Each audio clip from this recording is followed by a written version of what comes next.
बिस्मिल्लाहिर्रहमानिर्रहीम अस्सलाम वालेकुम। हमारा ये लेक्चर असिस्टेंट मैनेजर फ़िज़िक्स की प्रिपरेशन के लिए है और इसमें हम एटॉमिक एंड क्वांटम फ़िज़िक्स में से कुछ एमसीक्यूज़ डिस्कस करेंगे ताकि हमें आइडिया हो जाए कि पेपर में एमसीक्यूज़ किस तरह के आते हैं और उनको किस तरह से सॉल्व किया जा सकता है, या हमें एक डायरेक्शन मिल जाए, एक हमें पैटर्न मिल जाए कि किस तरह से क्वेश्चन पूछे जा सकते हैं। ठीक है, पहला क्वेश्चन है कैथोड रेज आर क्या होते हैं जी? स्ट्रीम ऑफ इलेक्ट्रॉन्स है, stream of positively charge particles है, इलेक्ट्रोमैग्नेटिक वेव्स हैं, स्ट्रीम्स ऑफ अनचार्ज पार्टिकल है। तो हमें पता है कि कैथोड रे जो है वो बेसिकली नेगेटिवली चार्ज पार्टिकल्स होते हैं, और वो नेगेटिवली चार्ज पार्टिकल्स कौन से होते हैं? इलेक्ट्रॉन्स होते हैं। ठीक है, उसके बाद a strong argument for particle nature of cathode rays is that they produce fluorescence, travel through vacuum, get deflected by electric and magnetic fields, cast shadows.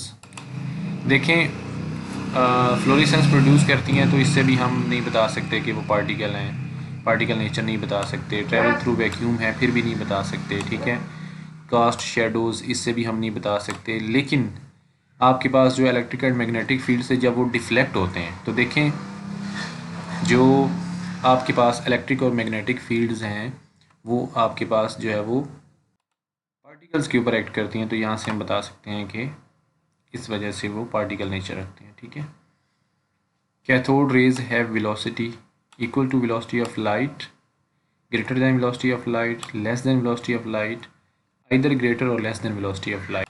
तो हमें पता है कि कैथोड रेज जो हैं वो पार्टिकल्स हैं, तो किसी भी पार्टिकल की जो वेलोसिटी है वो स्पीड ऑफ लाइट से ग्रेटर नहीं हो सकती, तो यहाँ से इसका ऑप्शन सी आएगा हमारे पास।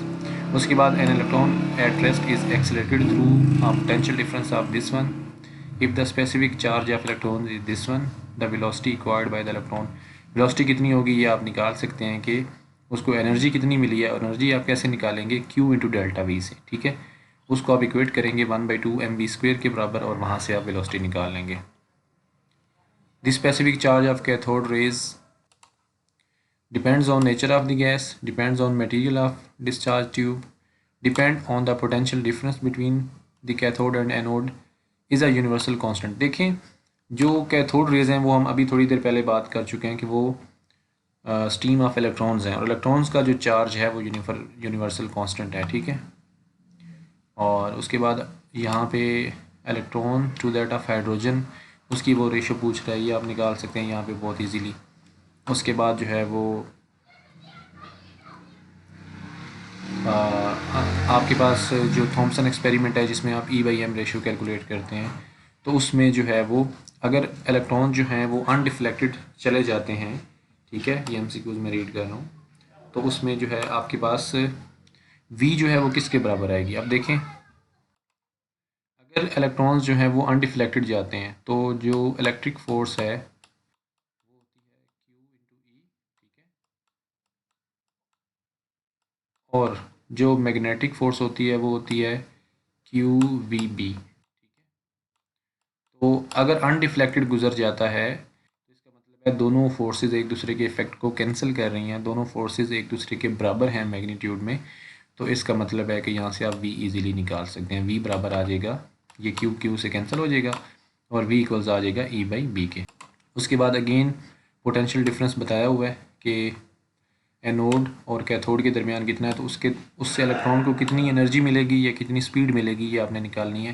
तो ये मैं आपको पहले भी बता चुका हूँ। ठीक है, बल्कि यहाँ पे हम देख लेते हैं इसको, जो एनर्जी मिलेगी उसको वो होगी Q इंटू डेल्टा वी। ठीक है, Q डेल्टा वी, तो इतनी एनर्जी जब उसको मिलेगी तो ये एनर्जी आप इक्वेट करेंगे तो आपको आंसर मिल जाएगा। उसके बाद है आपके पास the electron beam in a cathode ray tube pass undeflected.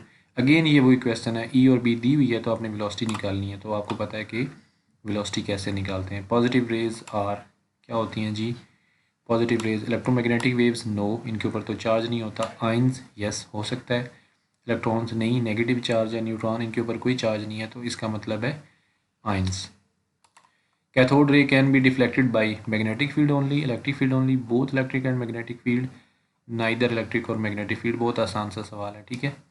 उसके बाद अगेन कैथोड रे की डेफिनेशन पूछी हुई है उसने। मैं उन चीज़ों को ज़्यादा रिपीट नहीं करूँगा जो ऑलरेडी हम जो है वो देख लेते हैं, क्योंकि टाइम हमारे पास बहुत कम है, ठीक है। और उसके बाद अगेन ये देखें, ये सारी वही चीज़ें हैं। Electron is accelerated through this potential difference, kinetic energy कितनी होगी, ठीक है। यहाँ पे डिक्रीजिंग ऑर्डर है चार्ज का, ठीक है। एक बहुत इंपॉर्टेंट चीज़ मैं आपको यहाँ पे बता दूँ कि जायरो मैग्नेटिक रेशियो जो है, ये एक क्वेश्चन मोस्टली पूछा जाता है कि इलेक्ट्रॉन, प्रोटॉन और अल्फा पार्टिकल की जायरो मैग्नेटिक रेशियो का आपस में जो है वो रिलेशन बताया जाए कि रिलेशन क्या है, ठीक है। तो जायरो मैग्नेटिक रेशियो जो है उसको लिखते किस तरह से मैं आपको बता दूँ, वो इक्वल होती है Q/2m, ठीक है। Q/2m होती है। उसके बाद हमारे पास जो है वो विच of the following statement not correct, ठीक है। ये अगेन आप देख सकते हैं, बहुत इजी चीज़ें हैं। मैं जस्ट आपको पॉइंट आउट कर रहा हूँ कि किस तरह से चीज़ें पूछी जाती हैं, ठीक है। आइंस्टाइन फोटो इलेक्ट्रिक इक्वेशन जो है वो क्या है, in this equation E K refers to kinetic energy of all emitted electrons, mean kinetic energy, maximum kinetic energy या मिनिमम काइनेटिक एनर्जी। तो इसमें आपके पास ये मैक्सिमम काइनेटिक एनर्जी आती है एमिटेड इलेक्ट्रॉन्स की, क्योंकि एच न्यू जो है वो तो इनकमिंग फोटोन की एनर्जी है और उसमें से आप वर्क फंक्शन को माइनस कर रहे हैं, तो ये आपके पास मैक्सिमम काइनेटिक एनर्जी आती है। और maximum energy of the electrons released in a photocell is independent of frequency of incident light, intensity of incident light, nature of cathode ray, none of them। देखें, एनर्जी जो है वो किसी भी सूरत intensity के ऊपर डिपेंड नहीं करती। यहाँ से हम देख सकते हैं एनर्जी किस चीज़ के ऊपर डिपेंड करती है, फ्रीक्वेंसी के ऊपर डिपेंड करती है। तो इसका मतलब है यहाँ पे इसका ऑप्शन ए आएगा। उसके बाद यहाँ पे आपके पास क्वेश्चन है, light of frequency 1.5 times the threshold frequency is incident on photo sensitive material, ठीक है। If the frequency is halved and the intensity is double the photo electric current becomes. अब देखें, थ्रेशोल्ड फ्रीक्वेंसी का 1.5 गुना जो है वो light जो है वो इंसिडेंट हो रही है। अब आप क्या करते हैं, फ्रीक्वेंसी को आधा कर देते हैं, तो अब करंट कितना होगा। देखें, यहाँ पे उसने कंफ्यूज करने के लिए बहुत लिखा है, लेकिन यहाँ पे एक सोचने वाली बात है कि जब आपके पास थ्रेशोल्ड फ्रीक्वेंसी से भी कम फ्रीक्वेंसी आ जाएगी, तो देन आपका जो करंट है, यानी इलेक्ट्रॉन्स जो हैं वो इमिट नहीं होंगे, ठीक है। तो इसका मतलब है आपका करंट जो है वो ज़ीरो चला जाएगा। ये बात बहुत इंपॉर्टेंट है, बहुत देखने वाली है। उसके बाद again the energy of photon जिसकी वेवलेंथ लैम्डा हो, तो वो क्या होगी, hc/λ। ये बहुत इंपॉर्टेंट है। और उसके बाद मोमेंटम जो है वो आप किस तरह से लिखते हैं फोटॉन का, ये आपको पता होना चाहिए। उसके बाद ये सारे जो हैं एमसीक्यूज आप इनको लाजमी देखिए, बहुत इंपॉर्टेंट हैं, ठीक है। और टाइम कम है हमारे पास, इसलिए मैं इसको क्विकली गो थ्रू कर रहा हूँ। Which of the following statement about photons is incorrect, rest mass zero, ये तो करेक्ट है।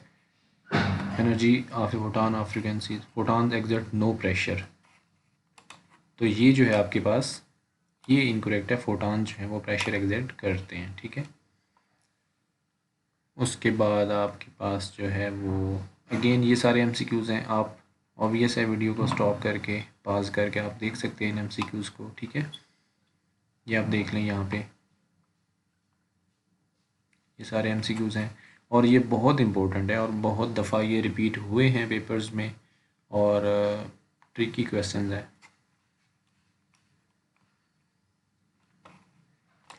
अभी जस्ट मैं इतना कर रहा हूँ कि मैं क्वेश्चंस को स्क्रीन पे शो करवा के तो मैं उसको स्किप कर रहा हूँ आगे, ठीक है, ताकि हम जो है वो क्विकली ये चीज़ें देख लें कि जो इम्पोर्टेंट एमसीक्यूज़ हैं वो कौन से हैं,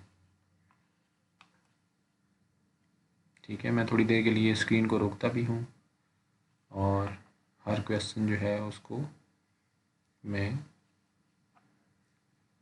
क्लियर करता हूँ, ठीक है। उसके बाद ये क्वेश्चन देख लें आप, उसके बाद ये देख लें क्वेश्चन, ठीक है। इस तरह से ये क्वेश्चन है वो आपके पास। तो मेरा दिल ये है कि आप मैक्सिमम चीज़ें जो हैं वो आप गो थ्रू कर लें। यहाँ पे अगेन आप देख लें, ये सारे क्वेश्चन हैं, ठीक है।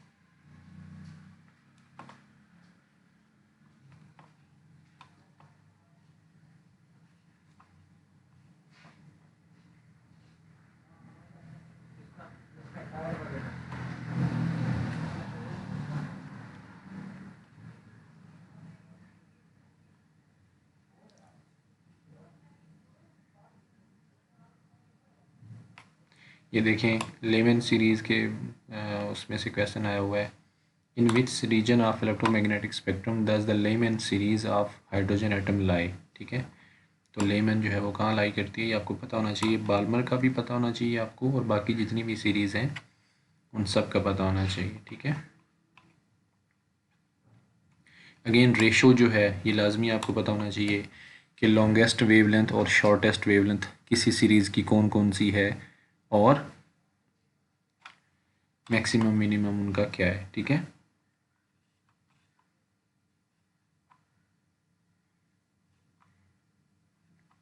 तो आई थिंक हम इस लेक्चर को यहाँ पे एंड करते हैं। अभी एक लेक्चर जो है वो मैं और बना रहा हूँ, जिसमें मैं जो है ट्रांजिस्टर की डिफरेंट जो टाइप्स हैं, ठीक है, उसमें मॉसफेट है, बीजेटी है, इस तरह की डिफरेंट टाइप्स हैं और उनकी कंपैरिजन है।